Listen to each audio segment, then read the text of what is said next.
వాస్తవంగా ఈరోజు నా అదృష్టంగా భావిస్తున్నా. ఎందుకంటే కోటి సభ్యులున్న పార్టీకి ఒక వర్కింగ్ ప్రెసిడెంట్గా జాతీయ అధ్యక్షులు చంద్రబాబు నాయుడు గారు నన్ను నియమించడం జరిగింది. బాధ్యత అంటారా భారం అంటారా నాకు తెలియదు. సడన్గా మొన్నటి వరకు ఎటుకో పరిగెడుతున్నా. ఈరోజు అనౌన్స్మెంట్ అయిన తర్వాత కొంచెం బరువు పెరిగినట్టుంది నాకు.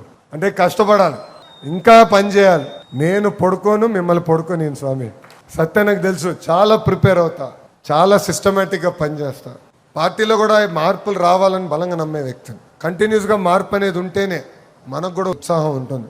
నేను మా టీంకి ఒకటి చెప్తా, నిన్న చేసింది నేను మళ్ళీ రిపీట్ చేయను. ఈరోజు చేసింది రేపు నేను రిపీట్ చేయను. వేరే ప్రోగ్రామ్కి వెళ్ళి కొత్తదని తీసుకురాలి. నాకు కూడా ఒక ఎనర్జీ వస్తుంది. అప్పుడే నేను కార్యకర్తలు కూడా ఉత్తేజపరచగలుగుతానని నేను చెప్తాను జరుగుతుంది. ఇది మనందరం గుర్తుపెట్టుకోవాలి. ఈరోజు నిజంగా నా అదృష్టమైన రోజు. అది కూడా పవిత్రమైన భూమి చంద్రగిరికి వచ్చినప్పుడు నాకు అవకాశం జాతీయ అధ్యక్షులు వారు ఇచ్చారు. పనిచేస్తా, కష్టపడతా. ఎప్పుడు కార్యకర్తలకి నేను మా టీం మొత్తం అందుబాటులో ఉంటుంది. ఒకటి కాదు, రెండు కాదు, 100 సార్లు మనం కలవాలి. మన సమస్య పరిష్కారం అయ్యే వరకు వదిలిపెట్టకూడదు.